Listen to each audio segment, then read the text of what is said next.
Glória a Deus. Cumprimento a igreja com a paz do Senhor.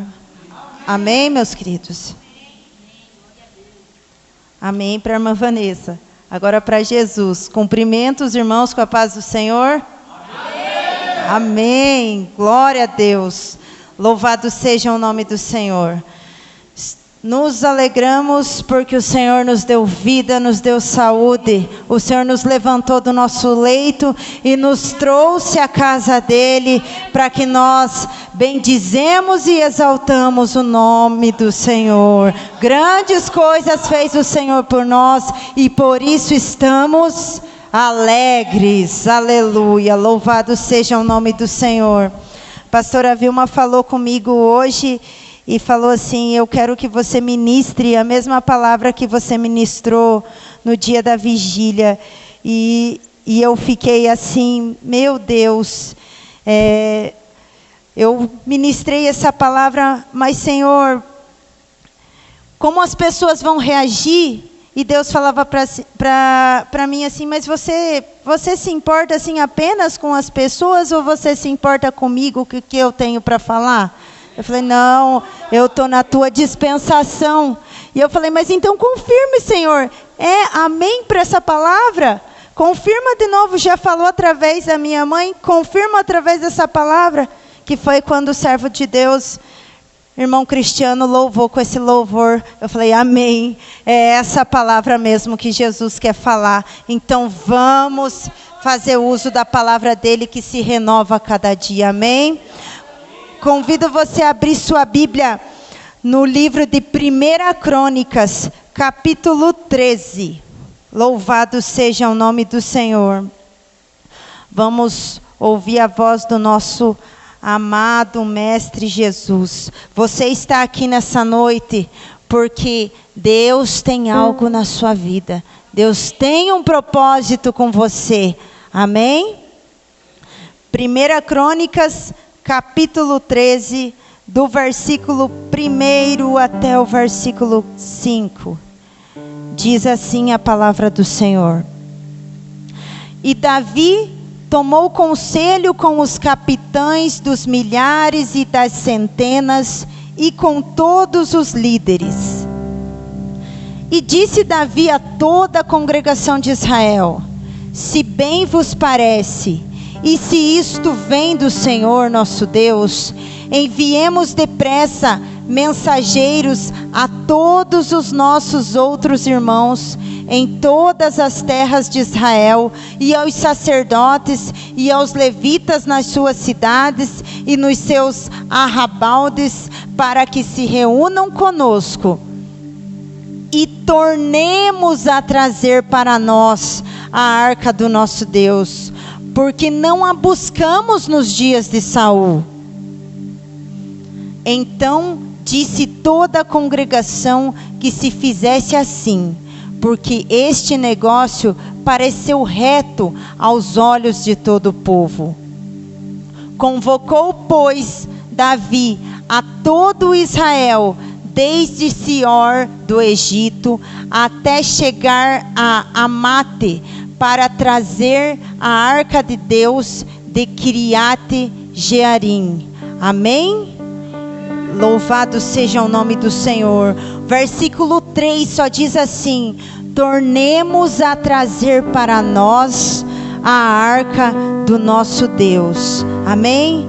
Assenta louvando e glorificando o nome do Senhor, porque o Deus de Israel, o Rei dos Reis, Senhor dos Exércitos, Ele está aqui nessa noite, e Ele tem grandes coisas tremendas para a sua vida. Amém? Aleluia, louvado seja o nome do Senhor.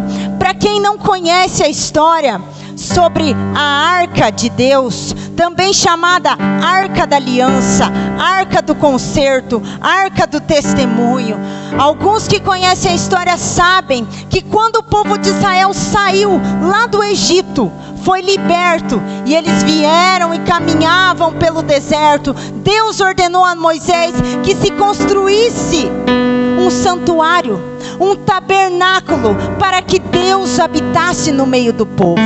Eu quero dizer para você, Deus se agrada de estar no meio das pessoas. Deus se agrada de estar no nosso meio. Deus quer estar no meio da minha casa, no meio da minha família, no meio dos seus. O Senhor se agrada de estar.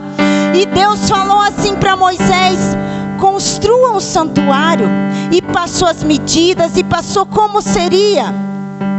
E Moisés mandou construir o tabernáculo, que era uma tenda com várias cortinas. E havia, assim como lá na arca de Noé, havia 3 compartimentos. No tabernáculo também haviam 3 compartimentos que Deus mandou separar. Havia o pátio, o lugar santo e o santo dos santos.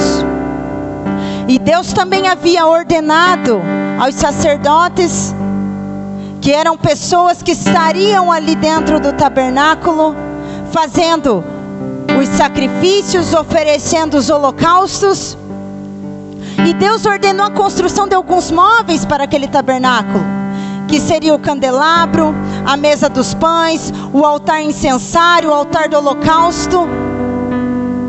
E Deus manda construir uma arca, que seria um baú, como uma caixa de madeira. Seria toda revestida de ouro por dentro e por fora. Em cima dessa arca ficava uma tampa. E dentro dessa arca seria colocado aquelas tábuas de pedra que Deus tinha ordenado a Moisés com os 10 mandamentos. Ficava dentro dessa arca. E Deus ordenou perfeitamente como Ele queria que fosse feito. Para que as coisas fluam na nossa vida, irmãos, nós precisamos fazer tudo do jeito que Deus quer, tudo da maneira que Deus ordena. E aquela arca foi feita, revestida por dentro e por fora de ouro. Deus mandou assim: coloquem 4 argolas nos cantos dessa arca, argolas de ouro, que ficarão uma em cada ponta. Essas argolas servirão para que sejam colocadas varas dentro, varas de madeira de acácia. E com essas varas, as pessoas vão carregar essa arca, vão transportar essa arca. Em cima da arca tinha uma tampa.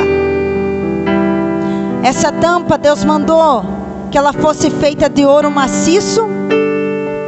E Deus falou: vocês vão fazer 2 querubins em cima dela, um de frente para o outro, com a sua asa estendida e com a cabeça baixa. E tudo foi feito conforme Deus mandou. E Deus ordenou a respeito dos sacrifícios, dos holocaustos que tinham que ser feitos. E Deus falou assim para Moisés: eu vou falar com você, eu vou me manifestar mediante a tudo isso que vocês vão fazer. E a palavra de Deus conta que havia todo o cerimonial, todo o ritual da oferta, do sacrifício. As pessoas chegavam, levavam suas ofertas. O sacerdote tinha que se banhar. O sacerdote era ordenado por Deus, descendente da família de Arão. Tinha que se banhar, tinha que se lavar. Depois era feito o sacrifício do animal.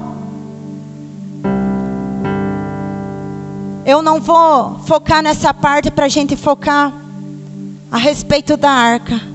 E depois que era feito todo o sacrifício do animal, uma vez por ano o sumo sacerdote entrava lá no último compartimento, depois do véu, lá no Santo dos Santos. E ele entrava lá. E aquele animal que foi feito o sacrifício, era reservado o sangue dele. E o sumo sacerdote precisava fazer a expiação do pecado do povo. Ele precisava ali derramar um sangue, porque como a palavra de Deus diz lá no Novo Testamento, sem derramamento de sangue não há remissão de pecado. Para que o povo se aproximasse de Deus, para que houvesse algo agradável a Deus da parte do povo, tinha que haver o derramamento de sangue.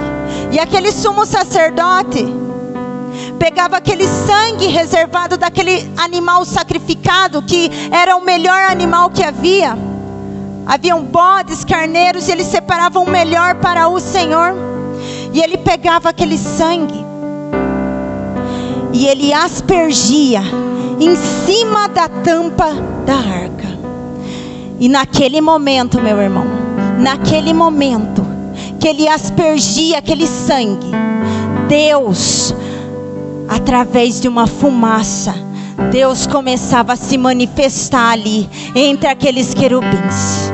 E aquela fumaça se manifestava e enchia todo o Santo dos Santos. Assim como a glória de Deus lá no templo, quando eles construíram, a glória de Deus tomou a casa como uma nuvem. A presença de Deus se manifestava ali no Santo dos Santos. E aquela arca, com aquela tampa que era chamada propiciatório, cujo o sumo sacerdote aspergia o sangue para fazer expiação do pecado. Propiciatório, Deus estava propício ao seu povo. Deus era acalmado e recebia o sacrifício, recebia a oferta do povo naquele momento. E aquela arca simbolizava realmente a presença de Deus. Mas o povo caminhava pelo deserto, pastor Alcides. O povo continuava andando, irmão Neri. E o que acontecia? Eles transportavam o tabernáculo junto com eles. E passou-se muito tempo, muitos e muitos anos, e a arca e o tabernáculo estavam já lá na cidade de Siló, junto com o sacerdote Eli, seus filhos Ofni e Finéias. Lá era o mesmo lugar do sacerdote Eli, que você lembra na história, que Ana ia com Elcana uma vez por ano oferecer sacrifício, e Ana chora e clama a Deus por um filho, e Deus lhe dá Samuel. E depois Samuel vai até morar junto com o sacerdote. E a palavra de Deus conta que o santuário estava na cidade de Siló, junto com o sacerdote Eli. Porém, estava lá o santuário, estava lá a arca da aliança do concerto, que representava a presença de Deus.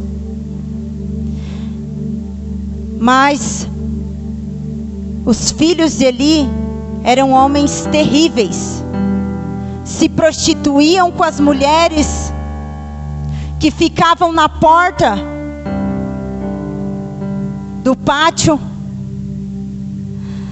Eles tomavam porções maiores da carne do sacrifício para eles. Eles não temiam ao Senhor, desobedeciam às suas ordens, não levavam em conta a presença de Deus, porque representava a presença de Deus no meio do povo ali, a arca, o tabernáculo. Mas os filhos dele não davam importância. Mas Deus, eu temo ao Senhor. Eu estava falando ontem mesmo para minha mãe, eu temo tanto a Deus, eu tenho tanto temor das coisas de Deus, porque é uma coisa terrível, como diz a palavra, o juízo de Deus. E esses homens não temiam, não tinham compromisso com Deus. Não tinham compromisso com a presença de Deus. E eles pegam, quando não há compromisso com Deus, Deus não tem compromisso com a pessoa. Por isso a importância, meu irmão, a importância, minha irmã, de nós termos um comprometimento com Deus, nós termos uma aliança com Deus, nós levarmos a vida séria com Deus. Nós não estamos aqui para brincar de ser crente, para fazer de qualquer jeito. Foi assim, mas tá bom. Não, é para levar a vida séria com Deus, é para instruir a nossa descendência, a nossa geração a levar uma vida séria com Deus. E Deus falou com Eli: a tua casa não pode ficar desse jeito, Eli. Os teus filhos não podem agir dessa maneira. Mas Eli não deu importância para Deus, para a palavra. Deixou como estava. E as consequências vieram. Veio a guerra entre os filisteus e o povo de Israel. Mas até mesmo o sacerdote, que era um líder ali, já não estava levando em conta a palavra de Deus. Não se comprometia. Então Deus não se comprometia com ele. E veio a guerra. E aqueles soldados, aquele povo, eles acreditavam, presbítero Neri, eles acreditavam, pastor Alcides, que assim, o objeto da arca era a presença de Deus. Deus se manifestava ali, mas não em si que era o objeto, senão virava uma idolatria. Mas eles acreditavam que era o objeto. Mas Deus, Ele manifestava a presença dEle quando as pessoas se comprometiam com Ele, quando havia quebrantamento.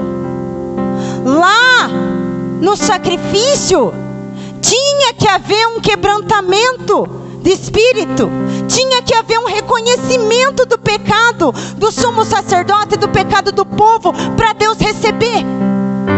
Senão até mesmo o sumo sacerdote morria. Mas então, essas pessoas, o povo, que como finaliza até o livro de Juízes, cada um fazia o que era mais certo, que achava que era mais certo, não estavam comprometidas com Deus e pensaram assim: começamos a perder na guerra, vamos levar a arca da aliança, tirar a arca do santuário e levar lá no meio da guerra, que nós vamos vencer a guerra. Se Deus estivesse com eles, se eles estivessem comprometidos com Deus, mas eles não estavam, e eles levaram a arca da aliança para a guerra, e perderam a guerra. Deus os entregou, porque eles não estavam confiantes em Deus. E os filisteus matam os filhos de Eli, Ofni e Finéias. Eli, quando sabe, cai da cadeira, quebra o pescoço e morre. Levam a arca da aliança para a terra dos filisteus. E até mesmo a nora de Eli, que esperava um filho, naquela época eles colocavam o nome do filho conforme a ocasião. Ela deu o nome do seu filho Icabô. Foi-se a glória de Deus, foi-se a presença de Deus, foi embora, levar a arca. E a história continua. A arca ficou por 7 meses lá no meio do povo filisteu.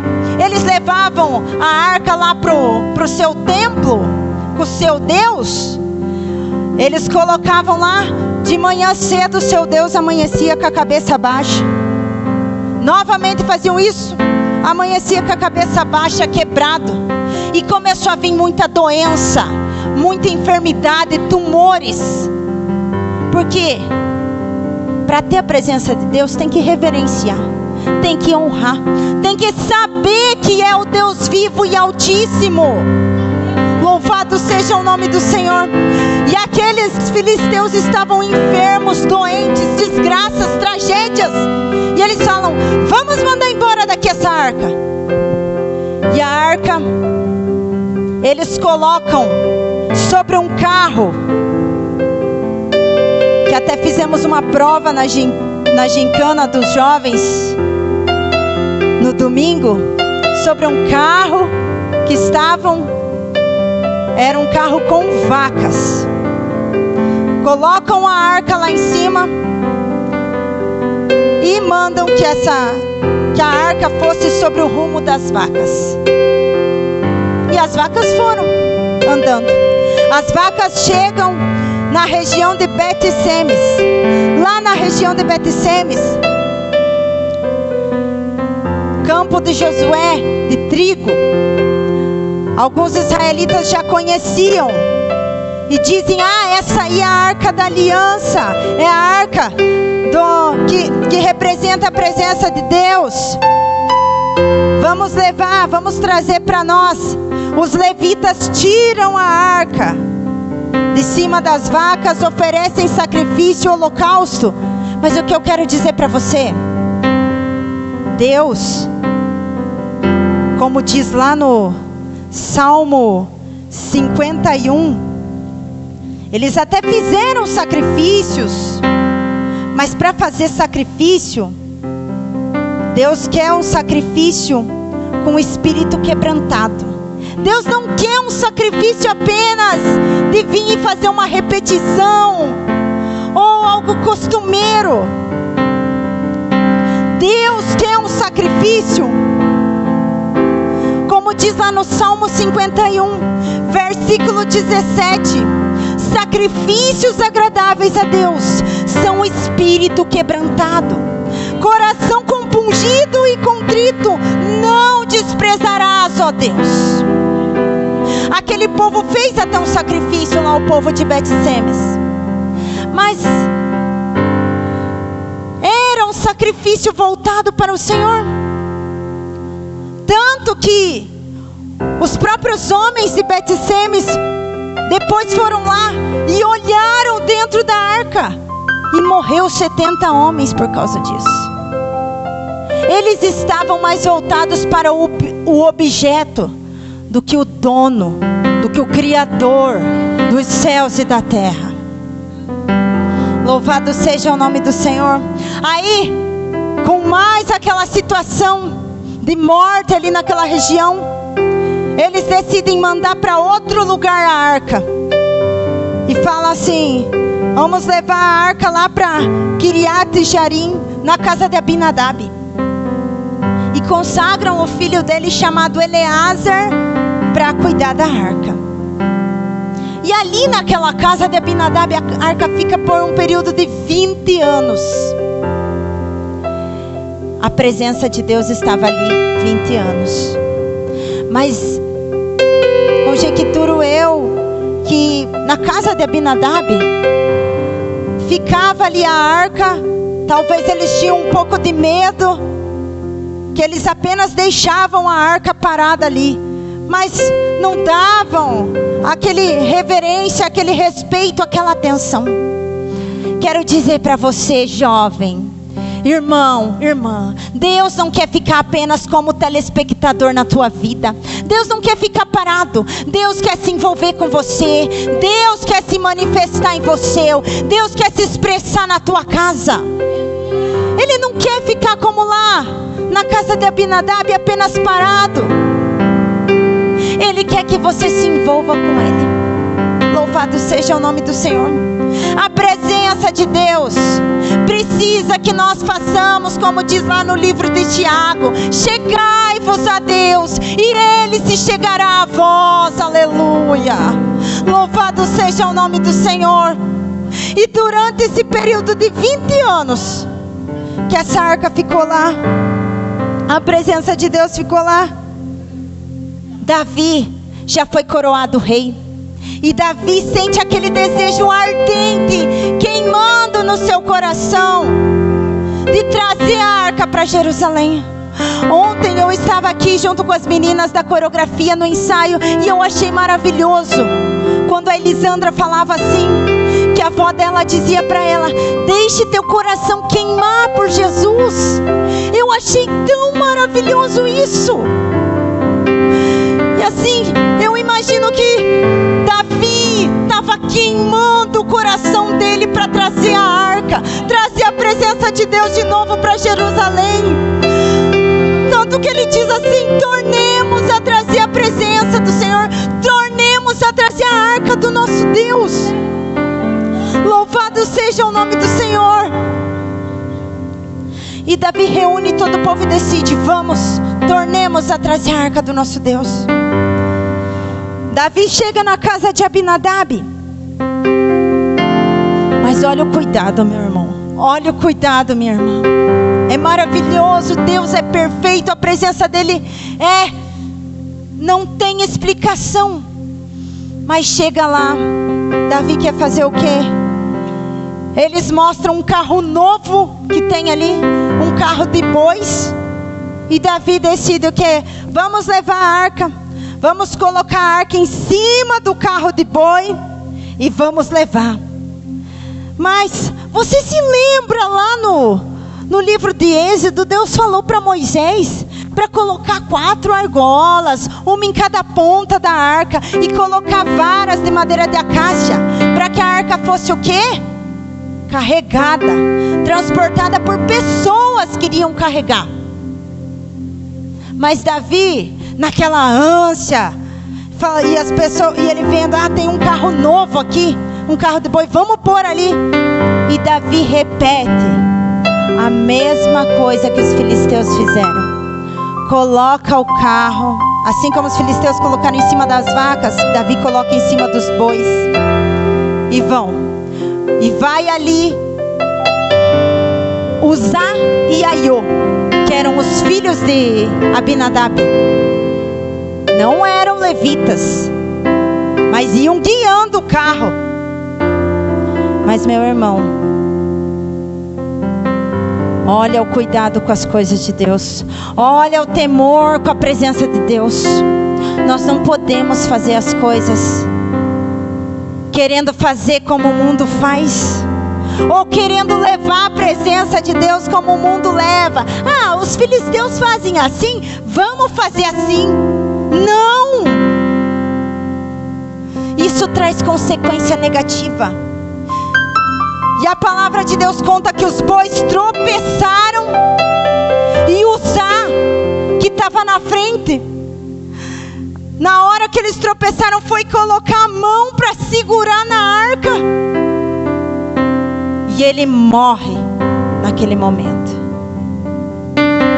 Triste, temeroso, mas fazer as coisas, levar a presença de Deus de qualquer jeito, gera morte, gera consequência negativa. Não leve a presença de Deus de qualquer jeito. Não, na tua casa, não faça a presença de Deus ficar de qualquer maneira. Não, ensine teus filhos a não levarem a presença de Deus de qualquer jeito. É dura, essa palavra é muito dura, irmãos, e é dura mais ainda em mim. Eu me preocupo imensamente. Falava aqui ontem com o futuro da geração, da descendência, dos filhos. Como vai ser o temor deles, o respeito. E teve consequência negativa. E naquele momento, Davi ficou com medo. Morreu o que estava guiando o carro. E Davi decide: vamos parar por aqui então. Não vou continuar levando a arca, porque eu estou triste. E quem estava me ajudando morreu. Vamos colocar a arca na casa de alguém. E eles levam a arca para a casa de um homem chamado Obed-edom. Ele era levita. Ele sabia como eram os mandamentos do Senhor, as suas ordens, os seus desejos. Mas não era apenas conhecer. A palavra de Deus conta que a arca ficou na casa de Obed-edom por 3 meses. E Deus, a presença de Deus lá na casa de Obed-edom, abençoou Obed-edom em tudo. Na sua família, nos seus filhos, nos seus negócios, na sua saúde, em tudo Deus o abençoou. O rei Davi mandou a presença de Deus lá para casa de Obed-edom. Quero dizer para você, o Rei Jesus, Ele quer mandar a presença dEle para tua casa. Como você vai receber? Como Abinadab, que deixa a presença de Deus lá parada? Ou você vai ser como Obed-edom, recebe a presença de Deus de braços abertos aqui na minha casa. Vem, presença de Deus, vem, porque eu te amo, Jesus. Porque a tua presença é o que eu mais quero, né, cantor Cristiano? A tua presença é o meu remédio. Louvado seja o nome do Senhor. E a casa de Obed-edom foi muito abençoada. Muito, muito abençoada. Como diz a palavra, por amor à arca de Deus. Observe, havia amor, havia respeito, reverência. E quando Davi sabe, eles vão contar a notícia para Davi: ei, Obed-edom foi abençoado, a arca está na casa dele, ele foi muito abençoado, rei. E ele se alegrou, se levantou. Eu imagino que ele já deu até um glória. Louvado seja o nome do Senhor Deus de Israel. E ele falou assim: vamos trazer a arca, essa mesma presença que abençoou a casa de Obed-edom, eu quero trazer para minha casa, eu quero trazer para minha cidade, eu quero trazer para o meio do povo. Aleluia. Quantos querem trazer a presença de Deus? Você quer levar a presença de Deus para tua casa? Quer levar a presença de Deus para o teu ministério? Quer levar a presença de Deus para o teu trabalho? No meio dos teus filhos, no meio da tua tenda, quer levar a presença de Deus? Vá buscar a presença de Deus alegremente, assim como Davi foi. E Davi foi com alegria, levou toda aquela caravana.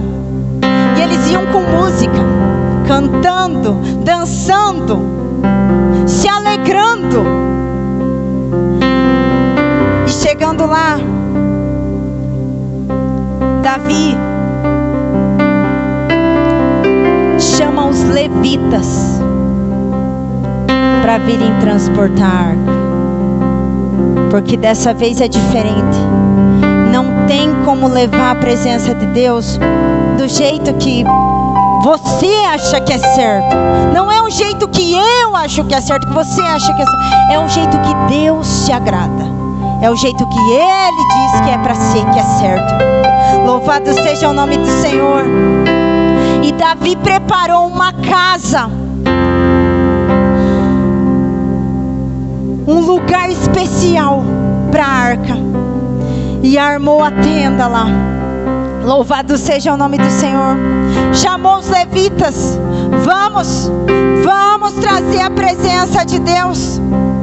E reuniu todo o povo, todas as pessoas, para trazerem a presença de Deus. E a palavra diz que eles foram trazendo para Jerusalém. E quando eles iam trazendo, Davi dançava, Davi cantava, Davi pulava, Davi saltava de alegria. Eu quero dizer, se você está triste, traga a presença de Deus para a tua vida. Traga da maneira que deve ser trazida. Se você está com dificuldade, traga a presença de Deus. Se você precisa de algo que seja resolvido, traga a presença de Deus para isso. Traga a presença de Deus. Traga como Davi trazia. Faça da maneira que Deus quer. Louvado seja o nome do Senhor. E Davi dançava, saltava. Como eu falei para os jovens aquele dia, eu acho que ele até, como o irmão Tiago canta, teu amor e graça me fazem voar. Eu acho que Davi, ele até queria voar na presença de Deus ali, de tão alegre que ele ficava. Louvado seja o nome do Senhor. E eles trazem a presença de Deus de novo para o santuário, para ser feitos os sacrifícios. Coloque-se de pé, por favor. Louvado seja o nome do Senhor. aquele mesmo sacrifício que era feito lá atrás, com o povo de Israel, com os sacerdotes, com o sumo sacerdote. Jesus fez. Assim como o sumo sacerdote pegava o sangue e aspergia ali, Jesus, ele se fez como um animal. Ele era o sacrifício vivo pela tua vida, para que você não ficasse separado de Deus. E assim como o sumo sacerdote aspergia o sangue em cima do propiciatório, sabe o que Jesus fez? Ele se ofereceu como sacrifício, e ele pegou todo aquele sangue dele e jogou em cima do propiciatório espiritual que está lá no céu, naquele tabernáculo que está lá no céu, aquele tabernáculo espiritual. Jesus fez isso para a tua vida. E naquele momento, meu irmão, que Jesus se entregou, a presença de Deus se manifestou, assim como ela se manifestava lá no Santo dos Santos, com aquela nuvem, com aquela fumaça. A presença de Deus se manifestou para que a tua vida fosse recebida por Deus, para que você fosse justificado e a presença dele se encontrasse com você de novo. A presença que nós perdemos lá no jardim. Louvado seja o nome do Senhor. Deus quer estar presente na tua vida. E se você pecar, se você errar, arrependa-se, se entregue, se remame na presença de Deus, porque o sacrifício já foi feito pelo nosso perdão. Salmista Davi, ele dizia assim: não me retire da tua presença, ó Deus, e não retire de mim o teu Espírito. E eu falo: Jesus, não me retire da tua presença, não retire de mim o teu Espírito, porque se não for assim eu não vivo. Aleluia. Quero dizer para você, a presença de Deus precisa ser viva na tua casa, na tua família, e leve da maneira correta ela. Leve a presença de Deus. Uma palavra que veio aqui para mim: faça o sacrifício de uma maneira com o coração contrito, espírito quebrantado. Venha se apresentar, ore para Deus, chore, cante o teu louvor, toque o teu instrumento, dance, ministre a tua palavra, mas com o espírito quebrantado, com o coração contrito, para que a presença de Deus se manifeste. Obedeça a Deus, porque é melhor ainda obedecer do que apenas um vão sacrifício sem ser da maneira que Deus se agrada. Se você quiser uma oração, se você quiser uma oração para sua casa, para que a presença de Deus chegue na tua casa, vem aqui comigo, nós vamos orar. Vem aqui na frente. Se você quiser assim: eu quero, irmã Vanessa, quero que a presença de Deus chegue lá na minha casa, quero que chegue na minha escola, com a minha melhor amiga, com os meus filhos, com os meus netos, no meu trabalho, vem aqui que nós vamos orar. Pastora Vilma vai fazer essa intercessão nesse momento, e você vai levar sobre os seus ombros, como os levitas levavam, a presença de Deus. Você vai carregar a arca no seu ombro e vai levar com alegria a presença de Deus hoje. Aleluia. Louvado seja o nome do Senhor. Glórias a Deus. Santo é o Senhor. Leve a presença, busque a presença, clame a presença, se derrame na presença do Senhor. Aleluia. Que Ele tem muito, muito, muito mais. Louvado seja o nome do Senhor.